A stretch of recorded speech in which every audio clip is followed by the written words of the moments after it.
Ostéo, c'est une association à but non lucratif qui a été créée en 2014. Elle a pour but d'étendre les frontières de l'ostéopathie.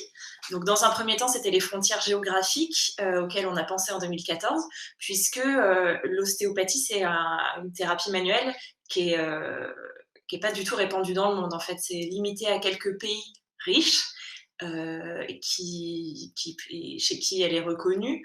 Mais déjà, entre ces pays riches, il y a très peu d'échanges. Par exemple, le diplôme français est pas reconnu en Angleterre. Donc, ça reste hyper cloisonné. Et sans parler des pays, de tous les autres pays du monde, en fait, où ça n'existe pas du tout. Donc du coup, ça fait qu'il y a des systèmes de santé et des populations qui sont, privées d'une thérapie manuelle et qui est peu coûteuse, qui a besoin de peu de matériel et qui diminue quand même la prise médicamenteuse.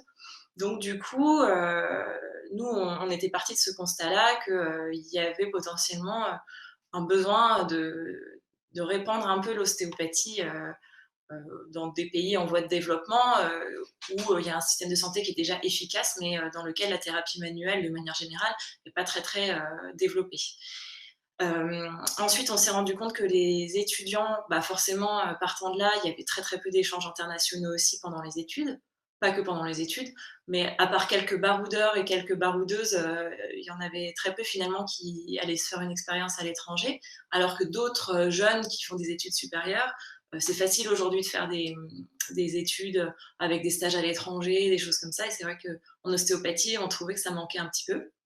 Et puis c'est une expérience professionnalisante qui est hyper enrichissante et hyper intéressante. Donc c'est comme ça qu'on a eu envie de créer Ecostéo.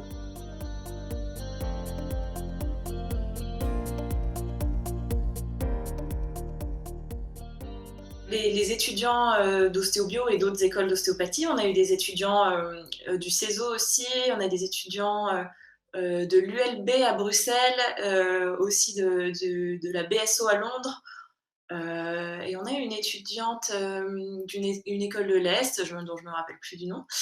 Donc les étudiants en ostéopathie, qui sont a priori français, belges, anglais, jusqu'à présent, donc on avait mis en place des partenariats avec des hôpitaux en Arménie.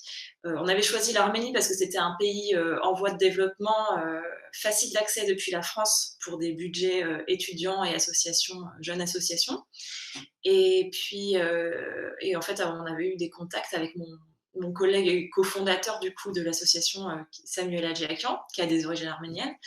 Et puis, on avait mis en place du coup des partenariats avec des hôpitaux en Arménie, dans deux villes, où on faisait des consultations gratuites. Enfin, les étudiants réalisaient des consultations gratuites sous la surveillance d'ostéopathes diplômés.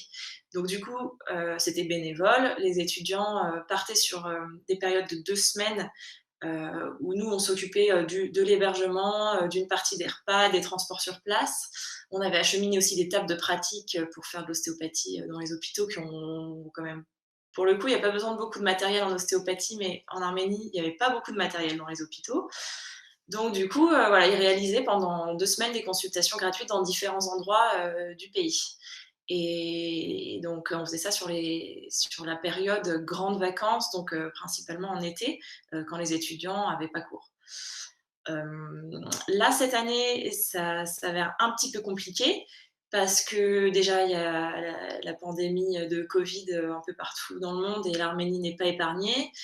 Les vols, c'était pas sûr que ce soit maintenu. Enfin, on a déjà tout annulé pour 2020, on n'a rien fait cette année. Et puis, en plus, là, il y a la guerre avec l'Azerbaïdjan qui a repris. Donc nous, on est bien sûr complètement solidaires des populations qui souffrent, mais on ne veut pas non plus envoyer nos étudiants dans un pays étranger, dans une situation de pandémie plus guerre. Donc, a priori, on partirait pas non plus en Arménie cette année, en 2021. Par contre, du coup, on a repris le terme étendre les frontières de l'ostéopathie un peu différemment en se disant, mais en fait, chez nous aussi, il y a plein de populations qui n'ont pas accès à l'ostéopathie, des gens qui sont défavorisés, qui ne connaissent pas, qui n'ont pas les moyens, qui n'ont pas forcément de mutuelle, de complémentaire santé pour les aider à aller chez l'ostéopathe. Et donc, du coup, on est en train de... Enfin, on a contact avec plusieurs associations dans le social, pour faire des interventions en région parisienne, cette année en 2021, donc avec pareil le même principe des étudiants bénévoles. Ce serait pas sur 2 semaines, ce serait plutôt des demi-journées, des journées ou éventuellement des week-ends si on allait ailleurs qu'à Paris. Et donc c'est pas encore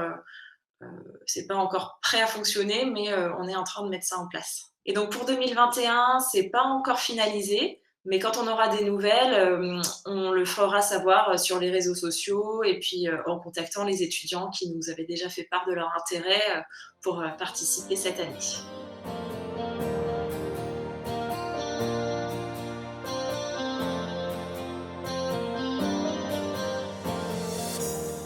Pour nous contacter, on a une adresse mail ecosteo@gmail.com. On a une page Facebook et une page Instagram. Donc n'hésitez pas à nous contacter, on répond aux messages le plus vite possible.